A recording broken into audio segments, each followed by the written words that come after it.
estructura de la rendición de cuentas gubernamental. La ambición debe ponerse en juego para contrarrestar la ambición. Al organizar un gobierno que ha de ser administrado por los hombres sobre los hombres, la gran dificultad estriba en esto.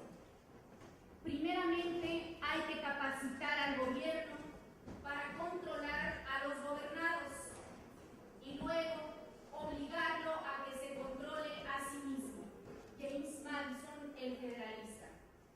Muy buenos días a los señores servidores públicos que hoy nos acompañan, de los diversos municipios, invitados especiales, servidores públicos de este Poder Legislativo, señoras y señores representantes de los medios de comunicación.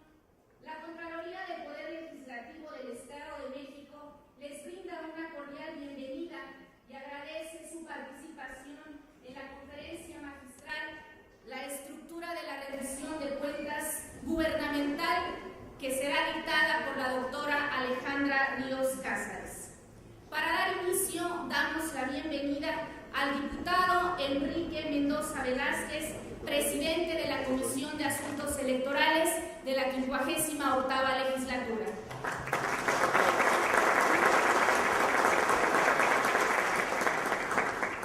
Nos honra con su distinguida presencia la doctora Alejandra Ríos Cázares, nuestra conferencista de hoy.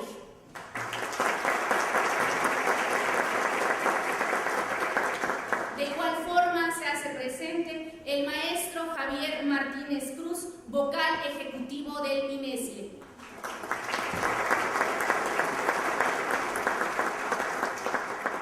De manera muy especial destacamos la presencia del presidente municipal de Ecatepec, maestro Pablo Bedoya López.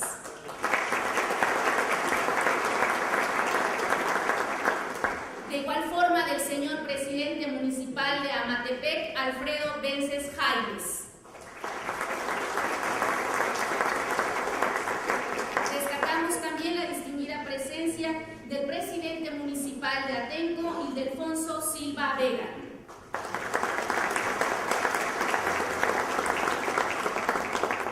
También queremos hacer mención la presencia de síndicos y regidores de los siguientes municipios: de San José del Rincón, de Tepetlaostoc, de Lerma, de Valle de Bravo, del Oro, de Villa del Carbón, de Soyaniquilpan, de Villa Victoria, de Chimalhuacán y de Chicoloapan. Sean todos bienvenidos.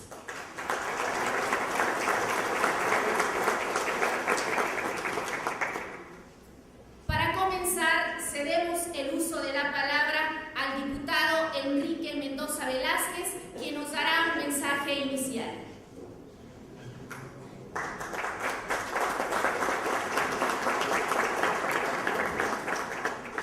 Buenos días. Gracias a todos por su presencia en esta que es la Casa del Pueblo Mexiquense. En este recinto donde priva no solamente la interlocución entre los pares, sino también pervive el diálogo republicano. En este que ha sido sin duda la sede de la pluralidad de nuestra entidad, bienvenidos sean todos y cada uno de ustedes. Quiero, a nombre del presidente de la Junta de Coordinación Política de la 58ª legislatura, darles no solamente nuestra recepción más cálida, sino hacer votos porque este tipo de reflexiones se extrapolen a todos los lugares más recónditos de nuestra entidad, porque el tema de la rendición de cuentas gubernamental, sin duda que es uno de los que tiene la agenda nacional con mayor densidad.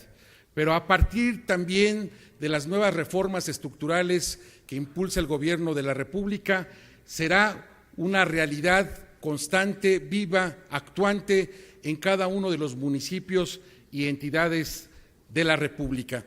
Por esta razón, nos da una gran emoción el hecho de asistir a un foro en donde el diálogo será el signo distintivo. Bienvenido de nueva cuenta sean todos y cada uno de ustedes.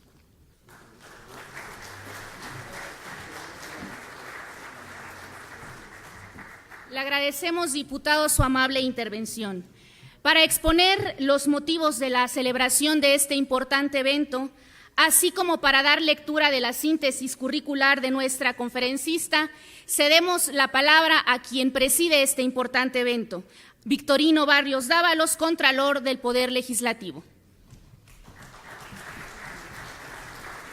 Muchas gracias. Bienvenidos todos. Me da gusto que se haya llenado el auditorio, que hagan falta más sillas. Eso indica que la gente se interesa en la rendición de cuentas. Y es tan importante hoy en día como importantes son los distintos sucesos que vemos en la radio, vemos en la televisión, parte del paquete fiscal federal, ¿verdad?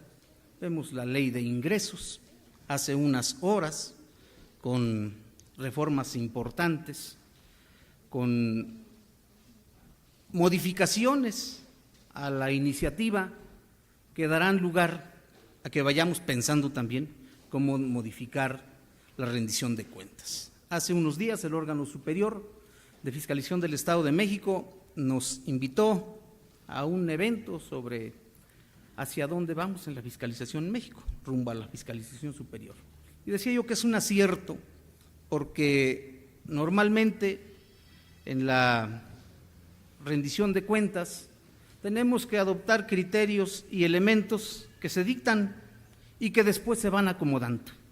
Ahí tenemos la Ley General de Contabilidad Gubernamental, y cómo la hacemos, y cómo le aplazamos, y cómo muchas cosas. Eso, desde luego, que no da certeza sobre lo que se hace en un órgano público, en un ente que maneja recursos de la población.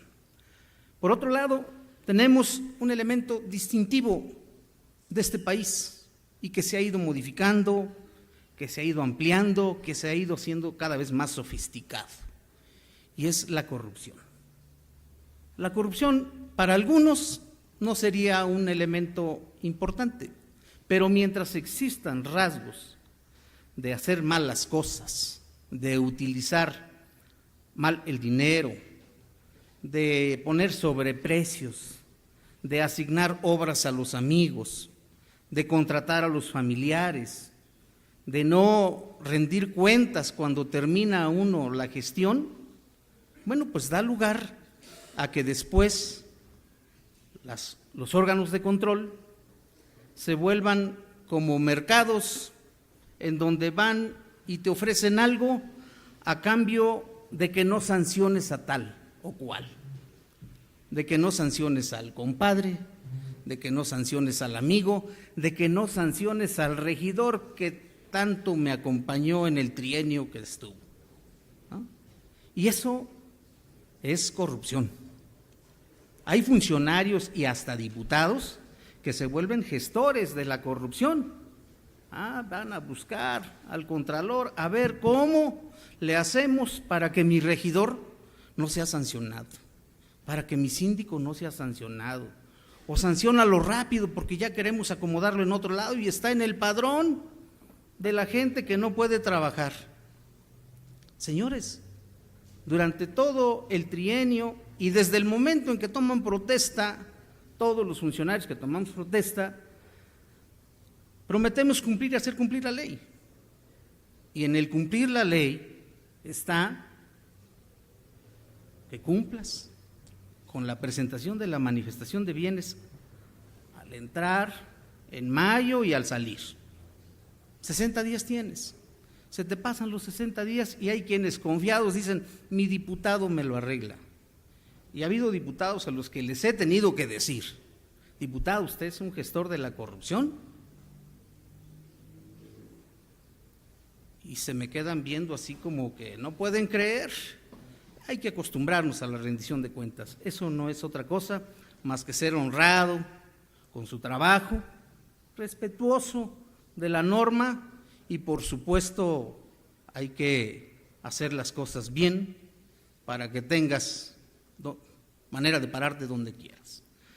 Es un honor que nos acompañe en esta exposición pues una distinguida investigadora mexicana, Alejandra Ríos Cázares, que nos hace favor de acompañarnos y hoy estará exponiendo la conferencia Estructura de la rendición de cuentas gubernamental. Hemos platicado algunas cosas, pero ella sabrá explicarles mejor.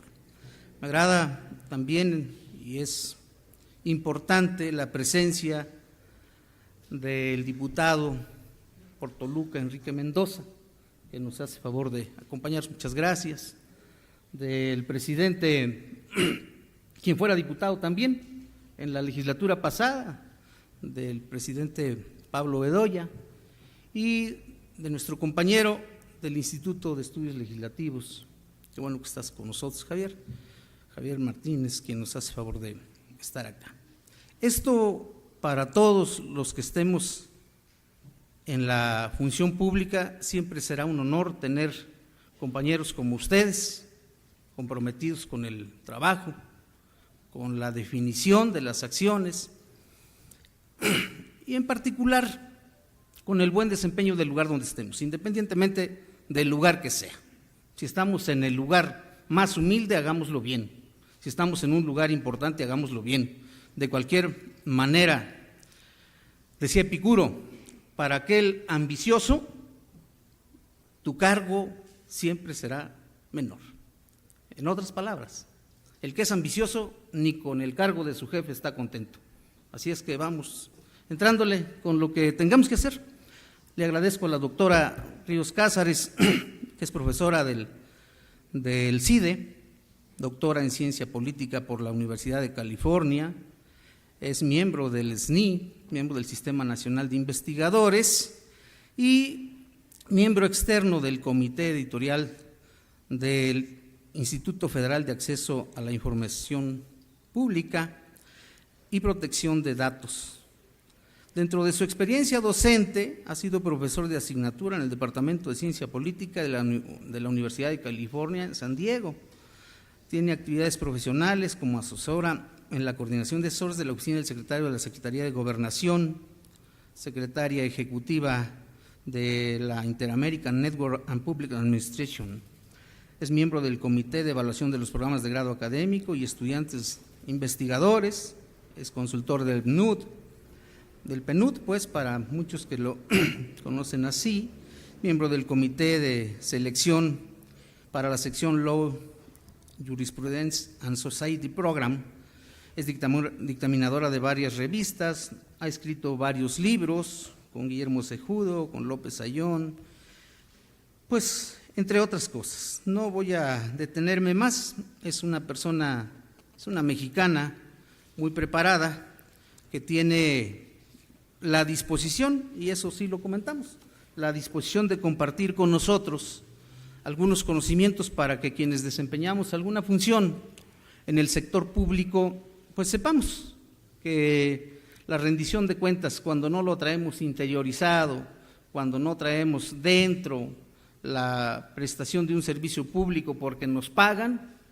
en ese momento no estamos siendo buenos servidores públicos.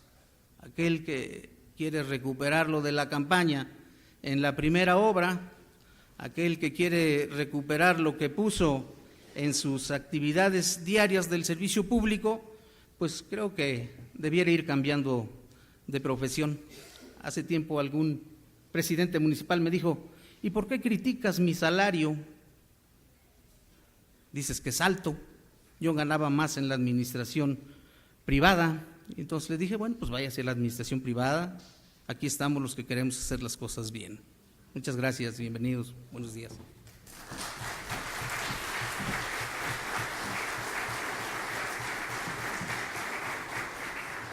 Le agradecemos al Contralor del Poder Legislativo, Victorino Barrios Dávalos, por su participación. Corresponde ahora que nos dispongamos a escuchar a la doctora Alejandra Ríos Cázares, quien dictará el trabajo, la estructura de la rendición de cuentas gubernamental. Sí. Bueno, muy buenos días a todos. Antes que nada, me quedo aquí porque si no empiezo a moverme y termino hablando y gritando y ya nadie escucha.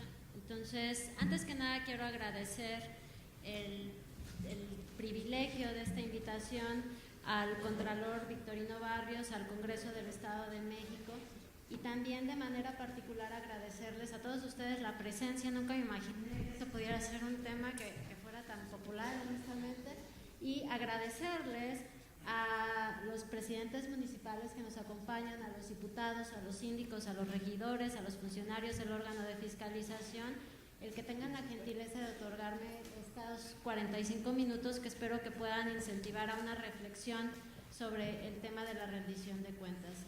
Siempre me ha parecido, de hecho eso lo comentábamos hace un rato, que dentro de las instituciones más importantes en una estructura de rendición de cuentas, sin duda alguna es la que alberga la soberanía nacional y la soberanía popular. Entonces, qué mejor lugar para venir a hablar de este tema que el Congreso del Estado de México.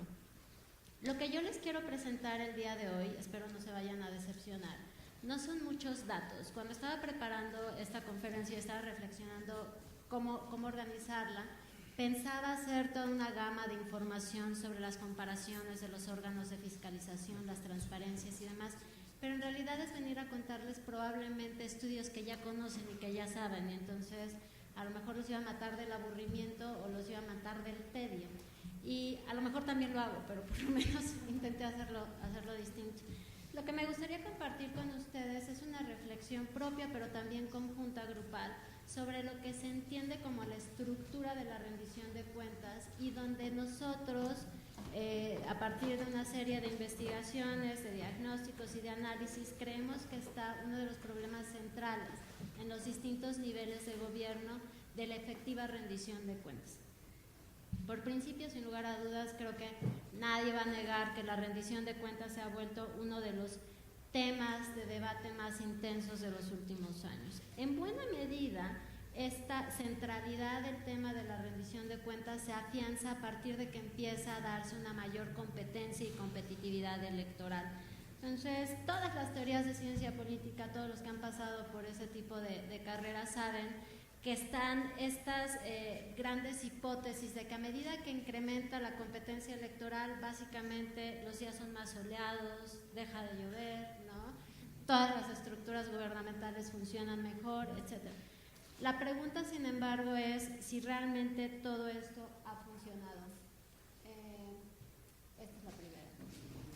Esta es nada más una gráfica sobre los cambios que se han dado, aquí se utiliza el Estado de México en la conformación del Congreso, y esto es nada más para ejemplificar que esta fotografía del Estado de México es una fotografía que se puede ver en casi todas las entidades de la República.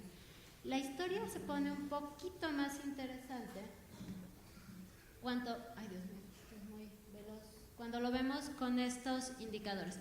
Lo que estoy presentando aquí se conoce como el número efectivo de partidos políticos. No los aburro con la parte de la fórmula, pero lo que me importa que puedan observar es el número, lo que indica es el número de partidos políticos que se requieren para la toma de decisiones legislativas. Siempre que está menor a 2, estamos hablando de un partido dominante, que es una situación que todos no conocimos. Cuando se mueve entre 2 y 2.5 estamos hablando de un bipartidismo, cuando se mueve entre 2.5 y 3 de un bipartidismo plural, es decir, hay un partido político que puede ser bisagra, y a partir de 3 estamos hablando de multipartidismo. Esta fotografía, que es solamente del Estado de México, se ve en casi todas las entidades federativas. Si yo reproduzco esta fotografía a nivel de competencia electoral, es decir, de la cantidad de votos que se perciben, lo que encontramos es que, 1, la competitividad a nivel distrito se ha incrementado, aunque de repente se estanca, pero 2, una persistente volatilidad de los partidos políticos. Y volatilidad no solamente de elección con elección, sino de distrito contra distrito. Entonces, esto nada más quisiera que lo tuviéramos como en la parte subyacente de esta conferencia, porque genera toda una serie de incentivos que pueden ser incentivos bastante perversos en términos del uso de los recursos públicos. Cuando tú no tienes bastiones seguros, se tiende, por una simple estrategia, a tratar de ser medianamente puntual en las decisiones de inversión y en las decisiones de política pública, entre otras cosas porque quieres convencer, déjenme decirlo así, ¿no?, a la gente que no está convencida.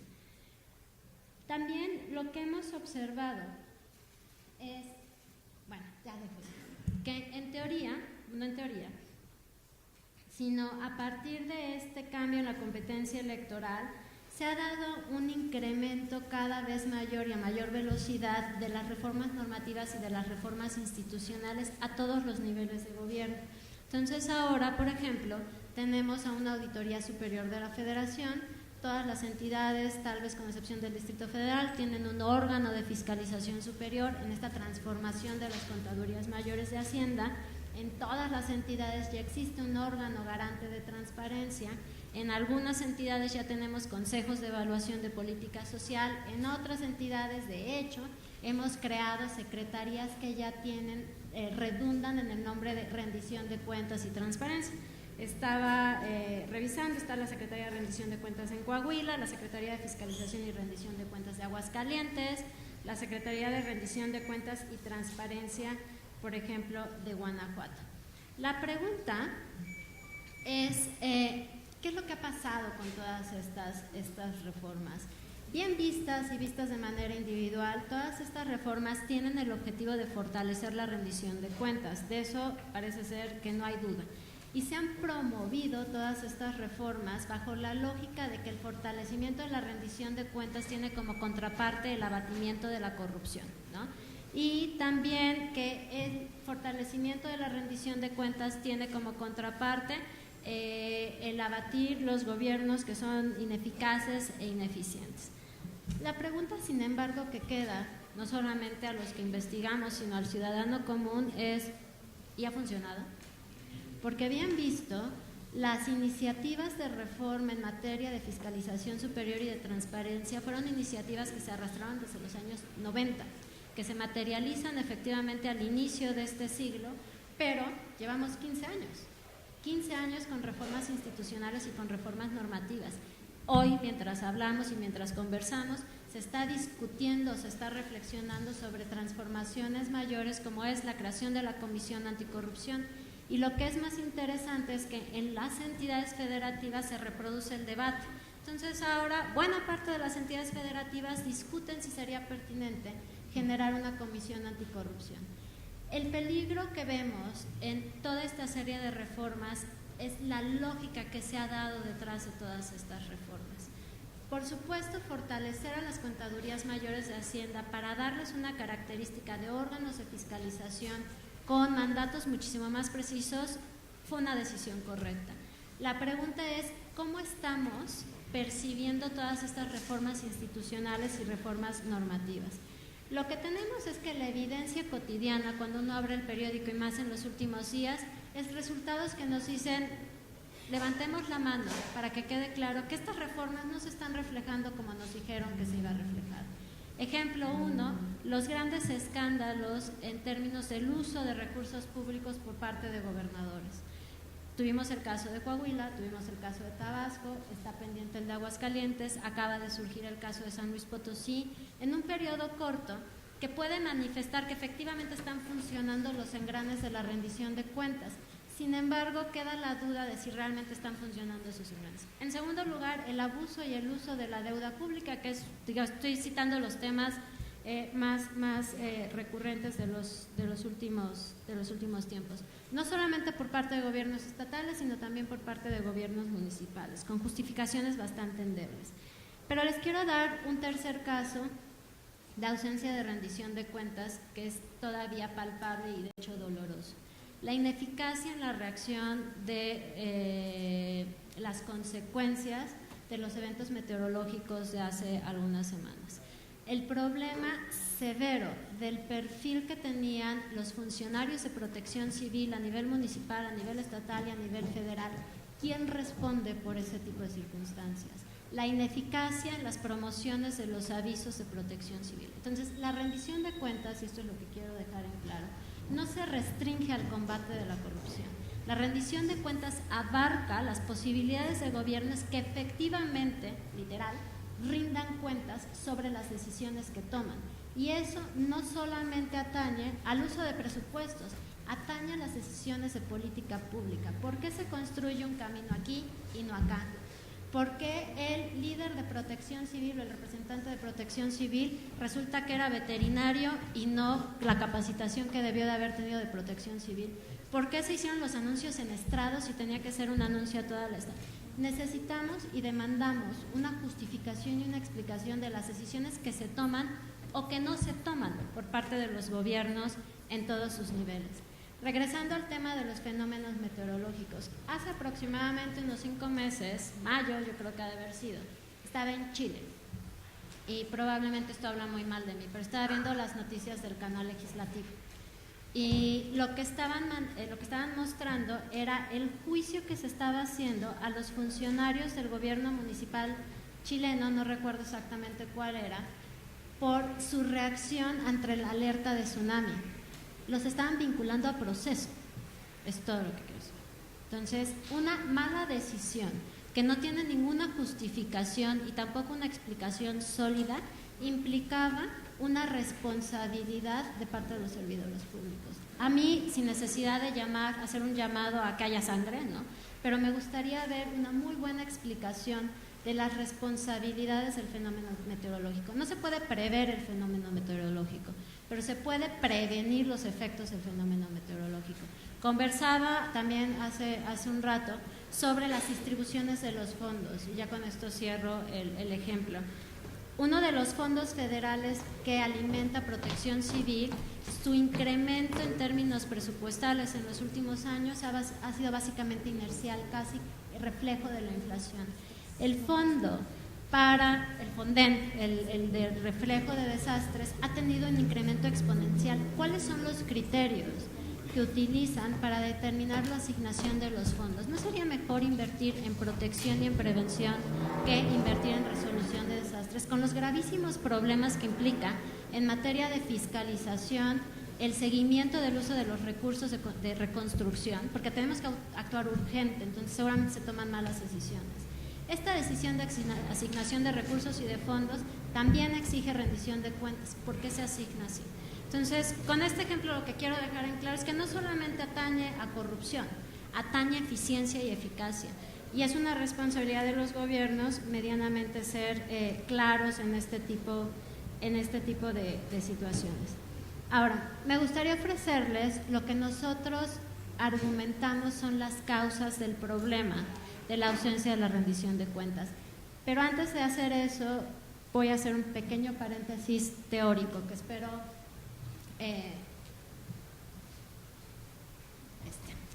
que sea medianamente claro. Ahí está. La rendición de cuentas es uno de esos grandes conceptos que van y vienen, regresan, ¿no? Y todo el mundo habla de él, pero ya cuando toca definirlo no queda muy claro exactamente cómo se define. Y si uno revisa en términos de la literatura en una biblioteca rendición de cuentas o government accountability, lo que uno encuentra es que se le despliegan 130.402 títulos, que resulta casi imposible poder ilustrarlos todos. Lo mismo sucede con democracia, depende de quién la defina, son conceptos enormes, son conceptos chiquitos. Bueno, entonces lo que yo quisiera ofrecerles el día de hoy es una definición operativa de rendición de cuentas. No es romántica, no tiene nada de, no, de la rendición de cuentas y nos van a llevar a paraísos hermosos. Es una definición operativa. Y es una definición operativa que básicamente identifica a los actores de la rendición de cuentas. ¿Qué quiere decir? Existe un actor A que le rinde cuentas a un actor B por un mandato específico. Dejémoslo así, ¿no? Esa es la definición, digamos, precisa. ¿Cuáles son las ventajas de esta definición de rendición de cuentas? Una de las grandes ventajas es que nos permite identificar a los actores, y ahorita van a ver cómo se puede ir complejizando eso. Nos permite identificar el mandato y nos permite identificar las sanciones. Una de las características centrales de la rendición de cuentas es que aquel al que se le rinde cuentas tiene la capacidad de incidir en el comportamiento del que rinde cuentas, ya sea por sanciones o por incentivos positivos. ¿Por qué es importante identificar a los actores? Nada más pensemos en esto. Un diputado le rinde cuentas a su distrito electoral. Entonces, puede ser que el que rinda cuentas sea individual y el que exija cuentas sea colectivo. Eso implica un reto brutal para quien exige cuentas, porque tiene que resolver un problema de organización y de acción colectiva. ¿Qué sucede cuando el que rinde cuentas es colectivo? Por ejemplo, el Congreso, ¿no? cuando tiene que rendirle cuentas, digamos, a la población. Tenemos un problema, tenemos dos actores que se exigen y se piden cuentas y ambos son colectivos. Y aquí es donde la ciencia política adquiere sentido, ¿no? Que todo el mundo dice, ¿para qué uno estudia ciencia política? Pues justamente para analizar este tipo de situaciones. ¿Qué sucede cuando el mandato no es claramente definido? Podemos tener con mucha claridad quiénes son los actores, pero si no tenemos claridad sobre cuál es el mandato, resulta muy difícil poder asignar responsabilidades a la rendición de cuentas. ¿Cuáles son las sanciones que efectivamente existen? Puede quedar claro el mandato, pueden quedar claros los actores, pero ¿cuáles son los elementos que tiene aquel que exige la rendición de cuentas para, de hecho, poder exigirlas? Porque se parte del supuesto de que la rendición de cuentas no tiene que ser un proceso doloroso para quien las rinde, pero sí es un esfuerzo porque es una obligación. Y la rendición de cuentas, en general, ocurre en muchos lados. Tiende a asociarse con los procesos democráticos, pero bien visto, la rendición de cuentas ocurre en la mafia. De hecho, la rendición de cuentas de la mafia tiende a ser bastante efectiva, porque las sanciones son creíbles, ¿no? Y son operativas y se aplican. Lo que hace que la rendición de cuentas contenga un componente democrático,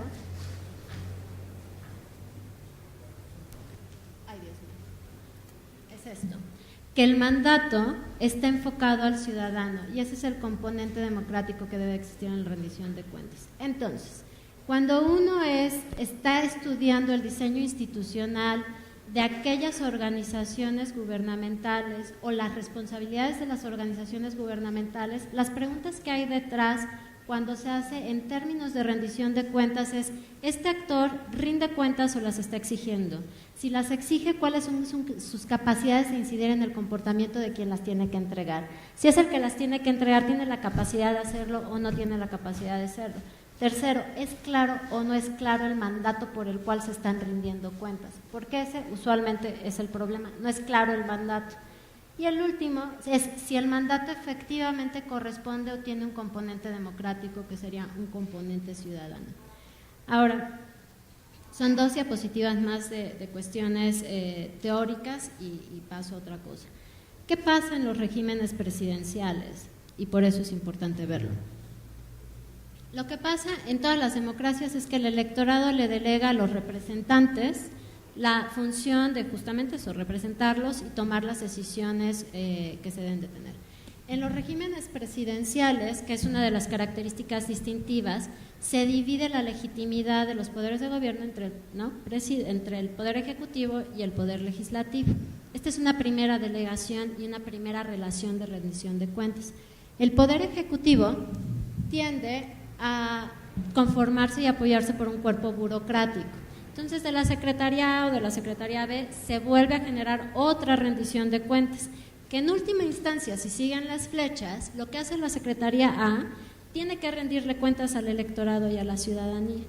Además de todo esto, en los regímenes presidenciales tenemos que por una cuestión de control de poderes, en la cita que abría esta conferencia del federalista, las burocracias además deben de rendirle cuentas al Poder Legislativo. De ahí la razón, entre otras cosas, de que los congresos se puedan organizar en comisiones legislativas. Les resuelven el problema del seguimiento y la evaluación, en teoría. De ahí también, ¿no?, que la mayoría de los órganos, de ahí que todos los congresos tengan un órgano de fiscalización cuya función es justamente exigirle cuentas a las burocracias estatales. Esto sucede a nivel federal, sucede a nivel estatal. En regímenes presidenciales, y aquí es donde se pone todavía más divertida la ciencia política, lo que sucede es que los estados además tienen ciertas obligaciones ante la soberanía nacional. Entonces, la Auditoría Superior de la Federación puede hacer una fiscalización en el ámbito estatal por el uso de fondos federales y estas cosas que ustedes conocen muy bien. Entonces, multipliquen el número de relaciones de rendición de cuentas que existen. Y a todo esto agreguen… ¡Ay, Dios! No sé, ya me estoy yendo al otro. Okay. Y a todo esto agreguen que hay distintos mandatos y que una unidad puede tener distintos mandatos y puede rendirle cuentas a distintas personas. Y entonces esto se empieza a hacer una red muy densa de estructuras de rendición de cuentas. Todo este primer avance me sirve para tratar de argumentar o sustentar el argumento de por qué hemos fallado en la implementación de la estructura de rendición de cuentas. Tenemos ya órganos de fiscalización, tenemos órganos de transparencia, tenemos legislación contable, tenemos legislación en materia de evaluación, instituciones en materia de evaluación y me puedo seguir, ¿no? ¿Por qué no tenemos resultados? El argumento central es porque no tenemos una política pública de rendición de cuentas. Lo que hace falta es una perspectiva sistémica de todas estas reformas institucionales y normativas. ¿Qué quiere decir una política de rendición de cuentas? Quiere decir que efectivamente debe tener normatividad, debe tener actores y debe tener presupuesto, pero sobre todo debe tener coherencia. Y eso es lo que creemos que ha fallado. Las causas de este problema. Damos 5 ideas. La primera idea es que las reformas que han tenido lugar en los últimos años básicamente han sido reformas aisladas y no reformas articuladas. Es decir, no se ha seguido un diseño deliberado donde cada pieza desempeña una función específica.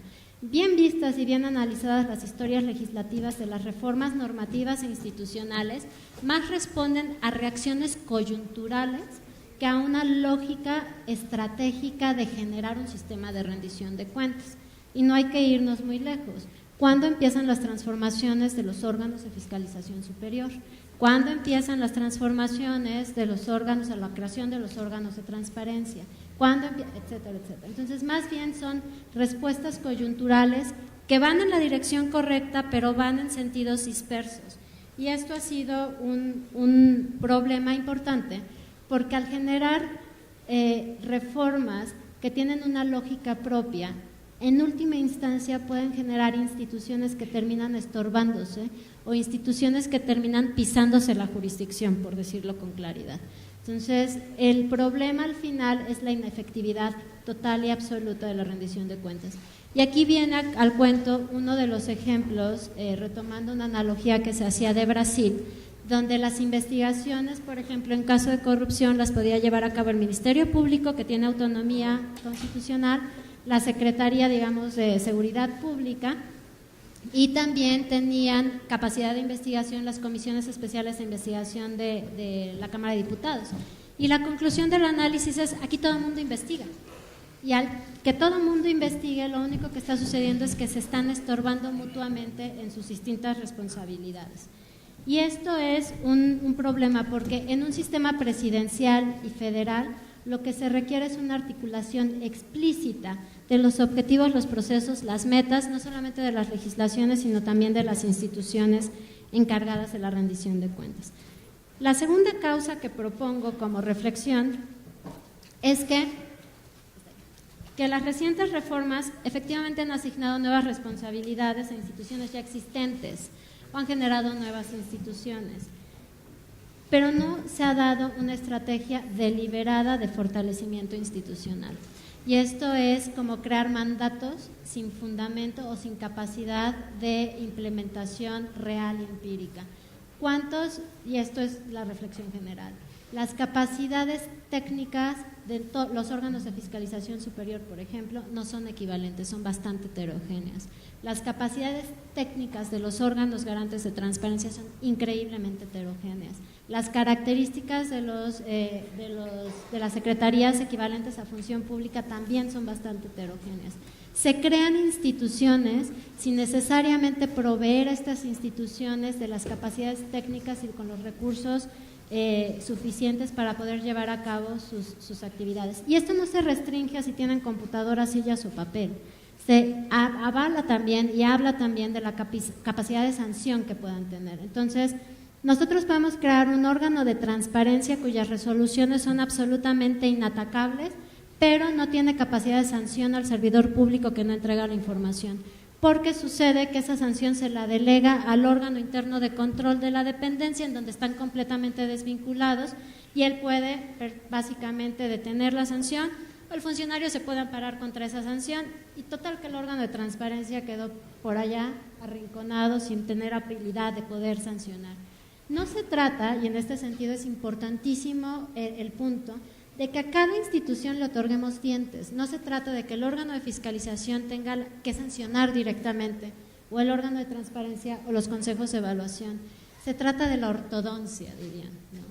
No se trata de que cada uno tenga dientes, sino de que estén articulados de tal suerte de que quien tiene dientes realmente reaccione a lo que el otro está solicitando. Esa es la ortodoncia de la rendición de cuentas, que aparte me parece que es muy buena la analogía porque no son dientes nada más. El tercero es que prevalece en el país una estructura normativa que genera incentivos contradictorios para la rendición de cuentas. Por ejemplo, la incidencia real de las instituciones dedicadas al control gubernamental está fuertemente condicionada por el compromiso que muestran las instituciones que cuentan con la atribución de sanción. Es un poco lo que estaba hablando anteriormente.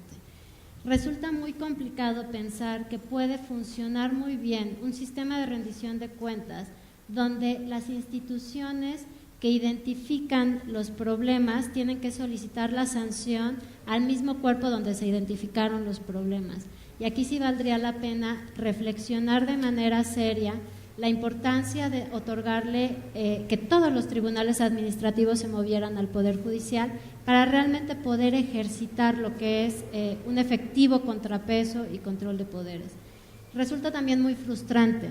Y cuando uno hace entrevistas en órganos de fiscalización superior, por ejemplo, el nivel de frustración de no tiene ningún sentido si topamos con pared al momento de las sanciones, por supuesto, tiene un efecto en el ethos de la propia organización y tiene un efecto en la capacidad de respuesta de las propias organizaciones de control. La siguiente causa es que las reformas normativas e institucionales no han logrado resolver un grave problema que tenemos de indeterminación de responsables y responsabilidades.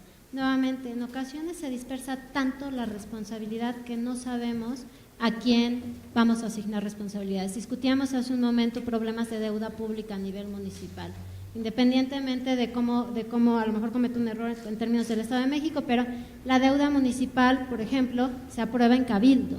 Entonces, una vez que se aprueba la deuda municipal, puede haber errores técnicos de parte de tesorería y errores de control de parte de Contraloría. ¿A quién se le asigna la responsabilidad? Hay una discusión importante si se pueden asignar responsabilidades colectivas o responsabilidades individuales. Si se pueden asignar responsabilidades por omisión, no solamente por comisión. Entonces, tenemos una falla en cómo estructuramos nuestros sistemas de responsabilidades. Ahora, mucho de causas, muchos de problemas, ¿qué hacemos?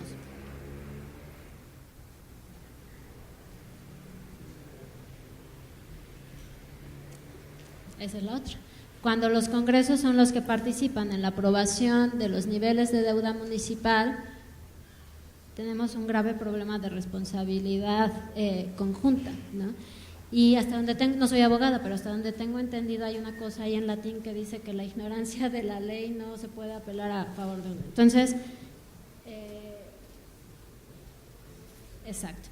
Entonces, creo que el problema es, no hemos generado un sistema efectivo normativamente hablando para poder identificar las responsabilidades y cómo va a ser la asignación de responsabilidades.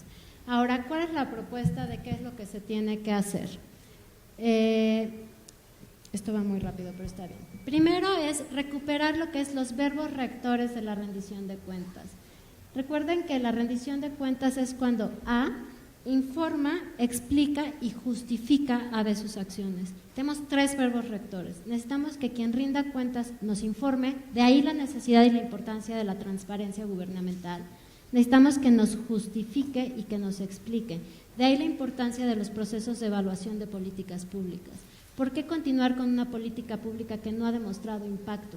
Necesito una justificación de eso y necesito una buena explicación de eso. ¿Por qué no? Y no existe en casi en ningún congreso a nivel nacional, ni el federal ni los estatales, la vinculación de las decisiones de evaluación a las decisiones presupuestales del ciclo siguiente. Ningún congreso se ha dado a la tarea de generar las estructuras normativas que puedan hacer que los resultados de evaluación gubernamental alimenten las decisiones presupuestales. En consecuencia, no podemos identificar ni áreas de oportunidad ni áreas de riesgo, y tampoco podemos permitirle a los órganos de control poder medianamente orientar sus trabajos de evaluación.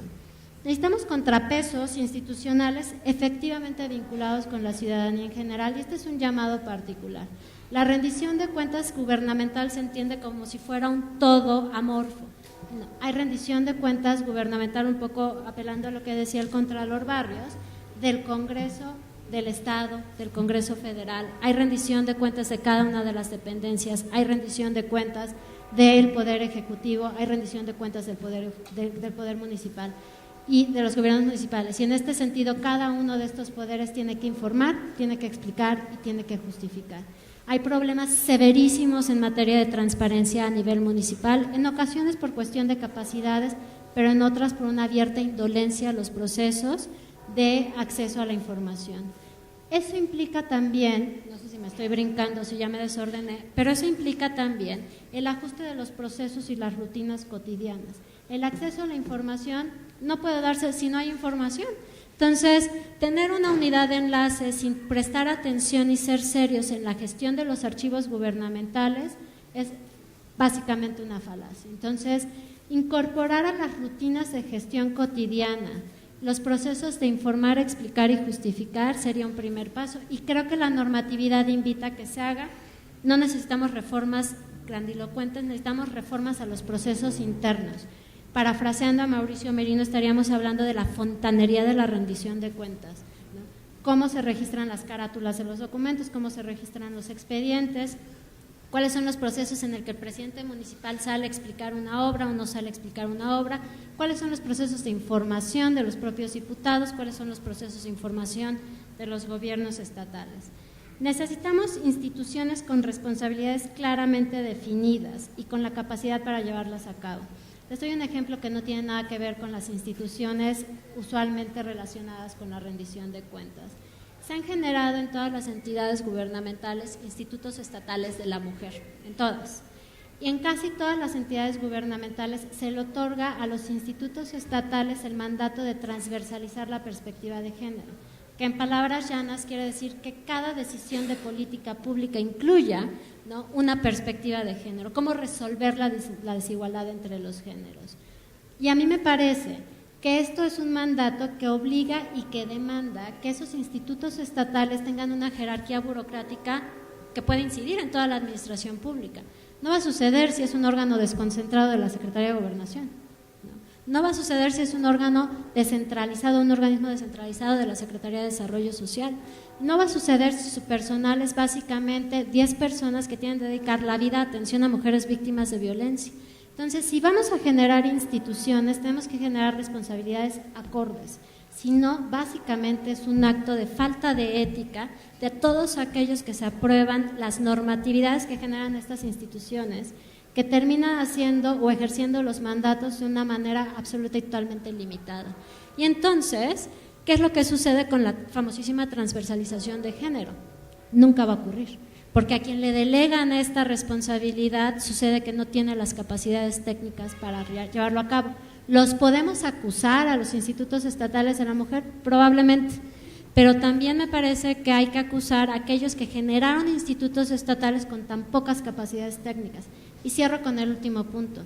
Cuando uno revisa sus presupuestos, el 80% de los presupuestos de los institutos estatales de la mujer es dinero federal. Entonces, ese compromiso, si la federación cierra la llave, ese compromiso que se hace en los estados sobre la perspectiva de género es completamente vacío. Y eso es no rendir cuentas. Y no hay ningún acto específico de corrupción como tal o como se entiende en este punto.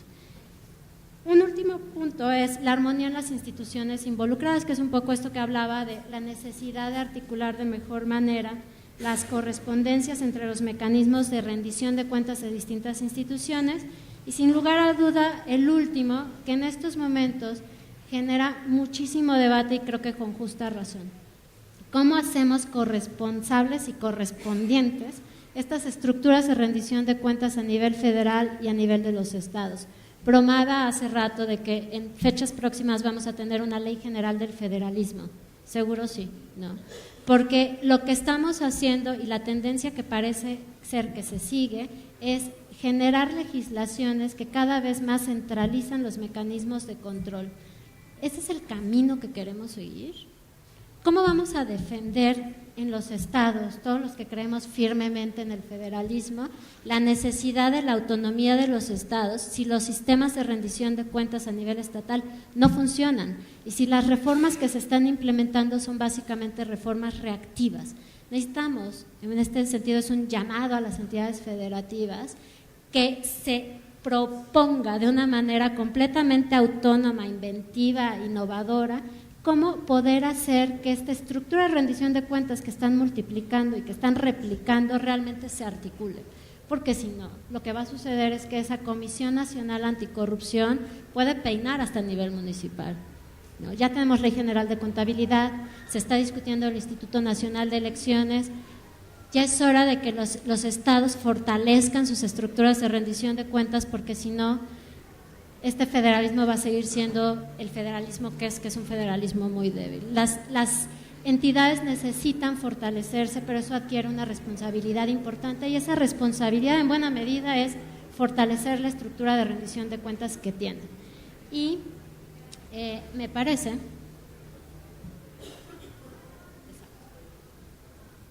que esto era lo que yo les quería comentar, no sin antes decirles que buena parte de la reflexión que les estoy compartiendo el día de hoy proviene de un ejercicio grupal que está en la Red por la Rendición de Cuentas, donde pueden encontrar una serie de documentos que se intenta que orienten las decisiones en términos de la articulación de la rendición de cuentas.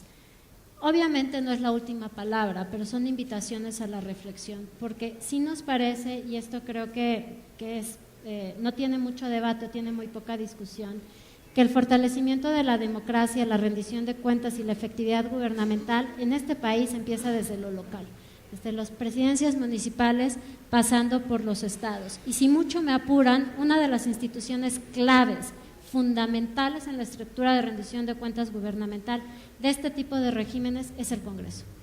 Entonces, un Congreso fuerte, responsable, que asuma con total cabalidad sus obligaciones de seguimiento y evaluación es fundamental. Sin esa pieza, muchos de los esfuerzos de armonía institucional van a fracasar, porque es el principio del contrapeso de los poderes en un régimen como el que tiene el Estado de México, como el que tienen todas las entidades. Entonces, eso era lo que quería compartirles con ustedes y estoy abierta a todos los comentarios y preguntas que puedan tener. Les agradezco muchísimo su atención hasta este punto.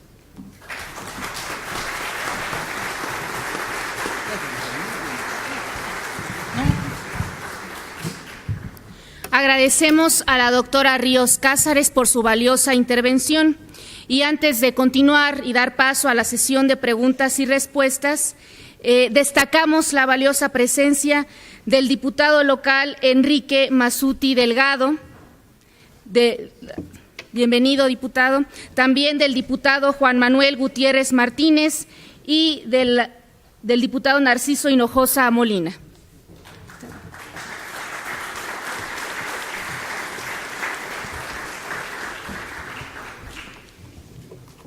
Muy bien, ahora daremos paso a la sesión de preguntas y respuestas. Al interior de los programas ustedes encontrarán unas papeletas donde pueden realizar su pregunta, su comentario y se las pasaremos al moderador, el doctor Victorino Barrios. Muy bien, pues si hay alguna pregunta, también quiero agradecer mucho la presencia de dos presidentes municipales Alfredo Vences Jaimes de Mantepec, muchas gracias presidente por acompañarnos, alguien que viene de un municipio muy sereno, de Atenco, don Ildefonso Silva, bienvenido, gracias por acompañarnos. Eso da muestra pues de cómo los asuntos de carácter municipal tienen trascendencia cuando existe el interés real en los municipios. Román Negrete del OSFEM Dice, en México existen estadísticas de rendición de cuentas, transparencia, protección de datos y corrupción. De ser afirmativo, ¿dónde se puede consultar? Es pregunta. En relación a los temas citados, el Estado de México, ¿qué lugar ocupa? Y a nivel mundial, México, ¿cómo está? A ver, en términos de rendición de cuentas, un índice como tal, no conozco que lo agrupe, ¿no? A ver, hay otra cosa cuando consulten índices que es importante tomarlo en cuenta. El índice tiene la gran característica y la gran ventaja de que agrupa información. Y de repente uno tiene en un solo numerito, ¿no?, que el municipio A está encima del municipio J por no sé cuántos puntos. Pero ¿qué quiere decir esos no sé cuántos puntos? Entonces, cuando uno consulta índices es importante desagregar el índice, porque su gran problema es que agrega información. Entonces, ¿qué es lo que quiere decir moverse en la escala? Y eso también implica que debe de tener una teoría detrás de la generación del índice. Y todo esto viene a colación porque desconozco un índice de rendición de cuentas. Lo que sí puedo decir es que existen indicadores empíricos de elementos de la rendición de cuentas. El más reciente en términos de órganos de fiscalización es el que realizó el Instituto Mexicano de la Competitividad, que por el equipo me parece que fue un trabajo.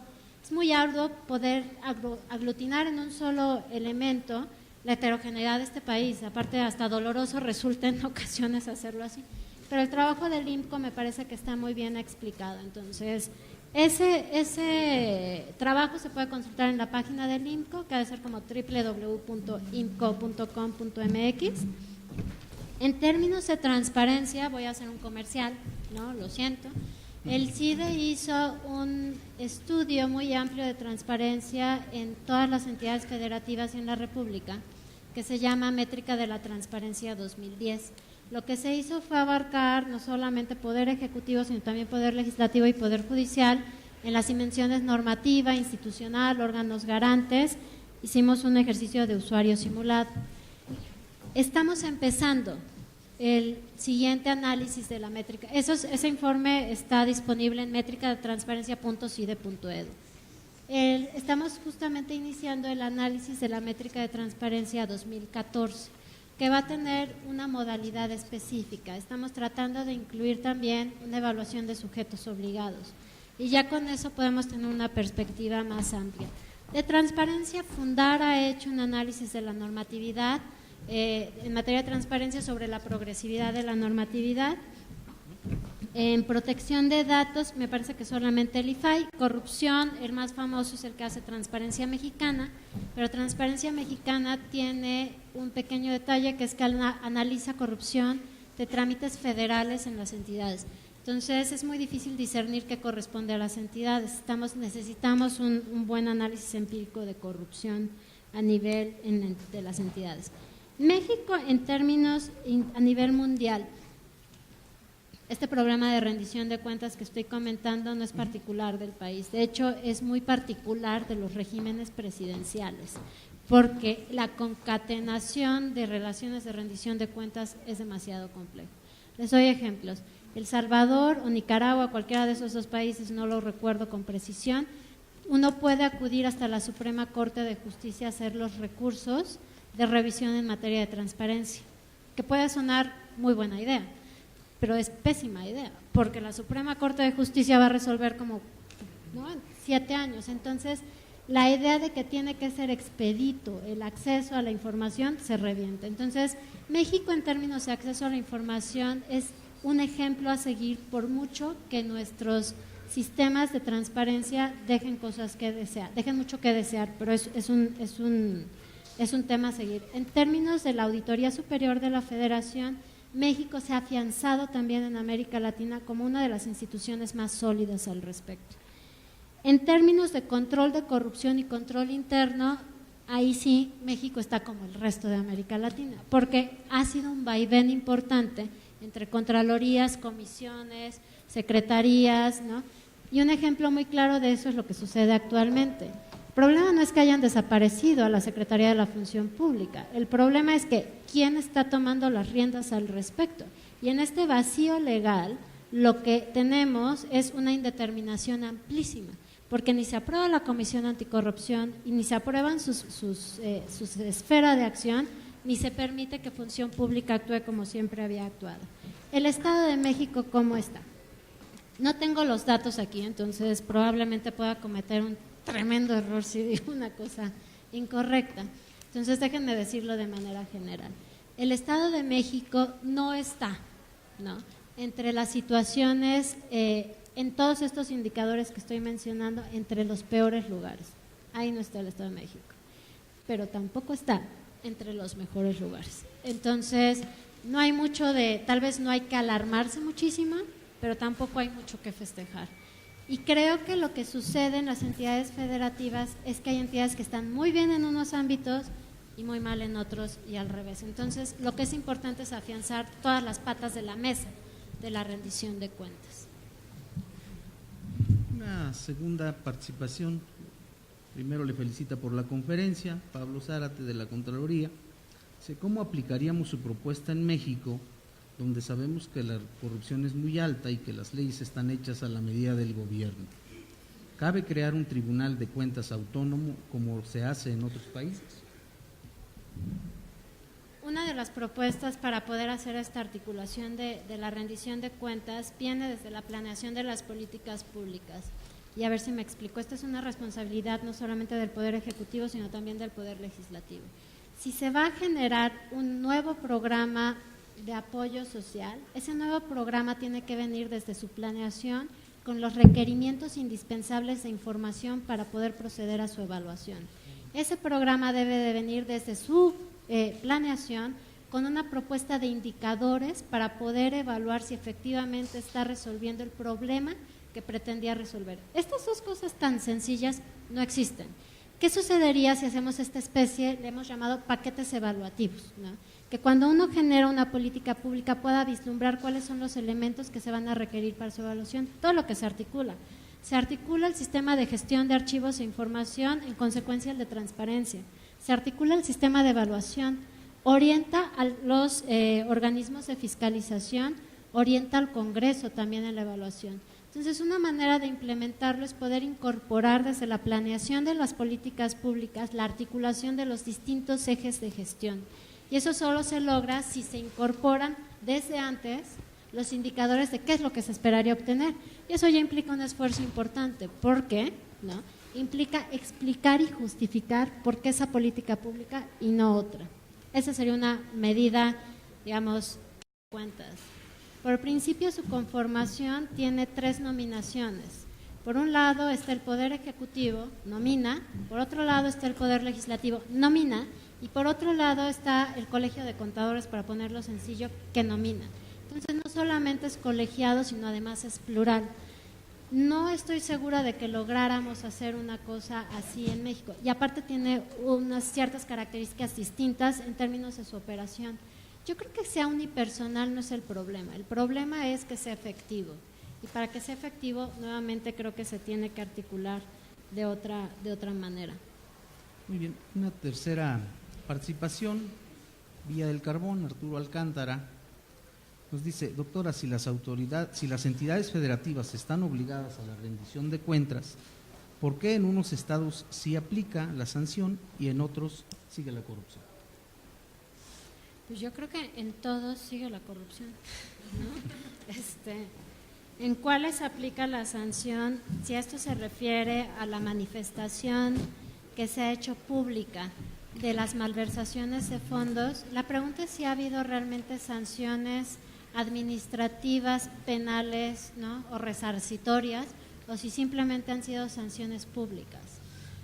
Tengo la impresión de que en su mayor parte a los funcionarios que han caído en problemas, en su mayor parte, ¿no?, son sanciones públicas. Entonces, no me queda tan claro la efectividad de las sanciones. No hay mucho tiempo para adentrarse en esto, pero cuando existe una sanción administrativa, y el Contralor no me dejará mentir, hay toda una serie por el debido proceso que tiene el funcionario público para poder apelar esa sanción. Entonces, a veces se pierde la efectividad de la sanción, pero eso pasa honestamente en todas las entidades. Creo que más bien lo que ha sucedido es que ha habido casos de corrupción que han sido muy sonados, que han tenido una sanción pública, pero no necesariamente una sanción administrativa o penal o resarcitoria. Gisela Delgado le pregunta de la Contraloría, el ejemplo que puso del Fondo de Desastres, ¿tiene obligación de informar basado en algún fundamento legal? Y bueno, algunos otros que estén en el mismo caso. ¿Cómo si tiene información de obligación? De informar basado, o sea, el Fonden como tal, no. Los que usan el Fonden, sí, porque todos tienen la obligación de informar, sobre todo cuando se trata de uso de recursos públicos. Lo que está teniendo el Fonden en estos momentos es que la emergencia fue de tal magnitud que parte de los procesos usuales en la asignación de los recursos no se están llevando a cabo porque se necesita reaccionar rápido. Pero ¿cuánto dinero se recibe? ¿Cómo se distribuyó? Eso es una obligación fundamental de transparencia. Es casi de oficio. Y sobre todo por la necesidad de dejar en claro que fue una distribución que apelaba y que estaba resolviendo efectivamente una situación de emergencia. Entonces el Fonden sí tiene obligación de informarlo. ¿Quién lo distribuye? ¿Quién lo recibe también? Raciel Trabadano Campo, de Sinacantepec, pregunta, ¿cabe en el modelo de rendición de cuentas un esquema de incentivos para los gobernantes o autoridades que practiquen realmente la rendición de cuentas? Es que este es el tema tabú en México, ¿no? En el mundo, la reelección se discute de manera abierta, no representa ningún dolor de cabeza y no revuelca a ningún héroe nacional, ¿no? Uno de los incentivos positivos de la rendición de cuentas, porque nuevamente no solamente es corrupción, sino gobierno efectivo, es la posibilidad de una reelección inmediata, ¿no? La posibilidad de que los electores puedan volver a otorgarle el mandato a alguien que ha funcionado de manera correcta.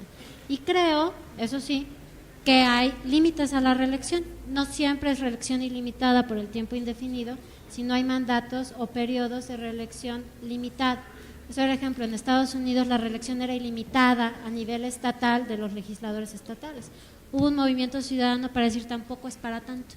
Y, por ejemplo, California tiene 3 periodos de reelección, es reelección limitada. Entonces, uno de los incentivos positivos de la rendición de cuentas es la retribución, ya sea en la extensión del mandato o bien en la posibilidad de ascender en una carrera progresiva, en términos, carrera política progresiva. No sé si esa era la pregunta. La sexta pregunta, Micaela Rivera Camarena, del municipio de Lerma, nos pregunta, ¿cómo traspolar el derecho a la información cuando se tiene a una ciudadanía apática y con un grado crítico muy pobre? ¿Pero por qué la ciudadanía tendría que ir a tocar las puertas siempre para solicitar información? Hay un problema de análisis empírico en términos de la academia. Sabemos muy poco de qué es lo que motiva la demanda de solicitudes de acceso a la información.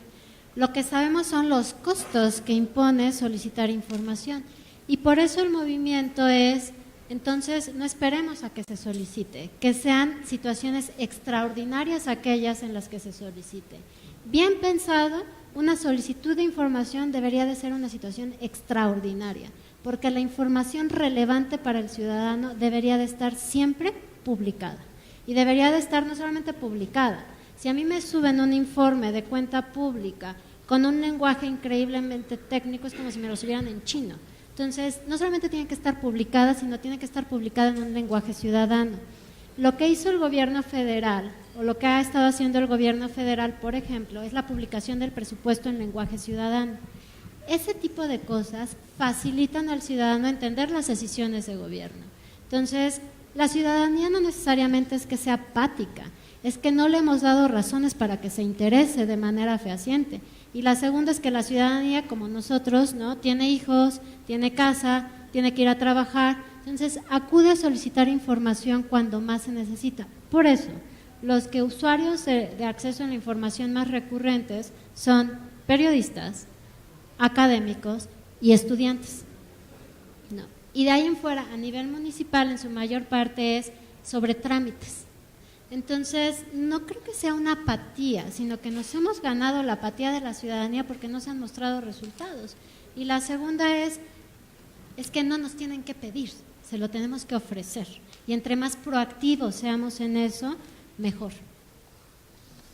Pues muchas gracias, son las preguntas que han mostrado. Pues ahora tenemos claro que la rendición de cuentas, además de la corrupción, que luego uno pone demasiado énfasis en ello, tiene que ver con la toma de decisiones, la evaluación de las políticas públicas, la capacidad para discernir entre lo que hacemos y lo que estamos dejando de hacer. Pues muchas gracias, doctora. Muchísimas muchas gracias a todos ustedes. Muchas gracias.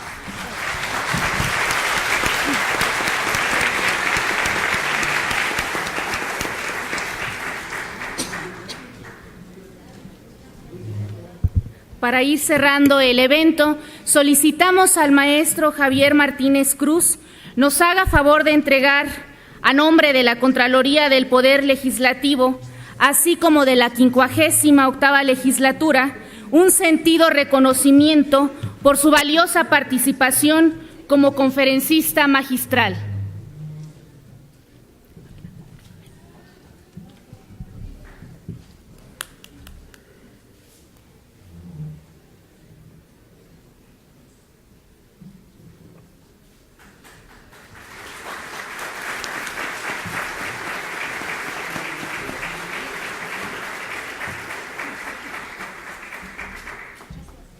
Y para dirigirnos un mensaje de clausura, toma la palabra el maestro Pablo Bedoya López, presidente municipal de Ecatepec.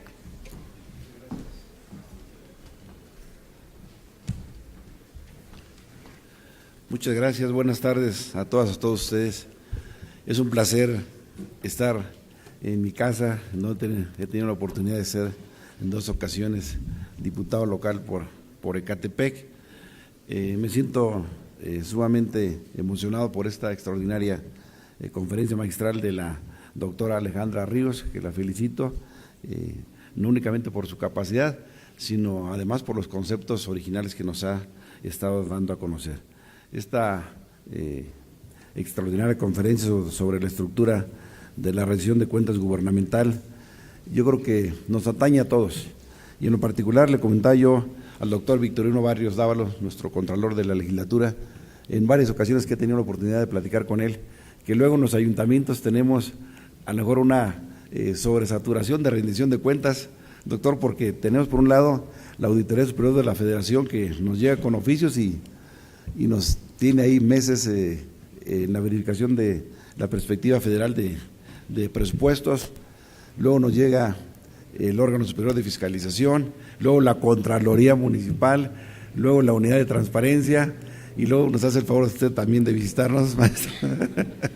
Entonces, yo creo que es muy importante estos mensajes, qué bueno que se preocupa la Contraloría por ese tipo de pláticas que nos permiten visualizar de mejor manera cuál es la responsabilidad que tenemos las autoridades en los diferentes ámbitos de rendir cuentas, y sobre todo pues que la gente tenga esa perspectiva, porque normalmente cuando vemos las cuentas de Facebook, de Twitter, que es en donde estamos ahorita manejando miles y miles de respuestas a la población, ya no es tanto por oficio, nos percatamos pues de la percepción que tiene la población de que, oiga, no han venido a bachar, están robando el dinero, oiga, no hay agua porque están robando el dinero, pero pocas veces dicen, oiga, no hay agua porque el 30% de la población es la que aporta el pago de los derechos de agua y el 70% no lo hace. O no tenemos los recursos suficientes porque únicamente el 40% de la población paga su impuesto predial, que es el único además que es en donde tenemos mayor ingreso. Por eso yo creo que es importante esa perspectiva sistémica de la rendición de cuentas que nos ha comentado la doctora, y yo me felicito por estar en este evento. Igualmente pues mi reconocimiento a la legislatura, siempre tan activa, una de las mejores legislaturas, si no es que la mejor, la legislatura local de todo el país, y la presencia pues de los compañeros diputados, de manera especial del diputado Enrique Mendoza Velázquez, que es una gente muy académica, muy interiorizada en el tema de este rubro de rendición de cuentas, del maestro Javier Martínez, vocal ejecutivo del Instituto de Estudios Legislativos. Muchas gracias también por los comentarios que nos ha hecho, Y no me resta más que felicitar nuevamente a la Contraloría del Poder Legislativo, al doctor Victorino Barrios Dávalos por esta extraordinaria plática, a la doctora, por supuesto, Ríos Cázares, sobre esta conferencia magistral. Y yo creo que nos fue de utilidad a todos porque nos va a permitir tener una visión más clara de nuestra responsabilidad, pero también de la corresponsabilidad de la otra parte, como ya comentaba, el quien demanda y el que rinde cuentas. Yo creo que es muy importante, sobre todo en la perspectiva democrática que estamos viviendo, en la pluralidad que estamos teniendo y en donde todas las fuerzas políticas, como ya lo comentaba en la gráfica la doctora, participan de manera muy importante. Ya no es, puede decir, como yo recuerdo la primera ocasión que fui diputado local, de los 45 distritos, 45 éramos de una sola ideología, y luego nos tocó en otra legislatura en donde prácticamente eran un tercio, de tal manera que yo creo que esta rendición de cuentas también va muy de la mano con la participación democrática, y qué bueno que así sea, para que también la población participe de su corresponsabilidad, y de tal forma que no me resta más que reconocer y agradecer este trabajo que se realiza, y es un placer y un honor declarar clausurado esta conferencia magistral sobre rendición de cuentas que organiza la Contraloría del Poder Legislativo del Estado de México. Muchas gracias y enhorabuena.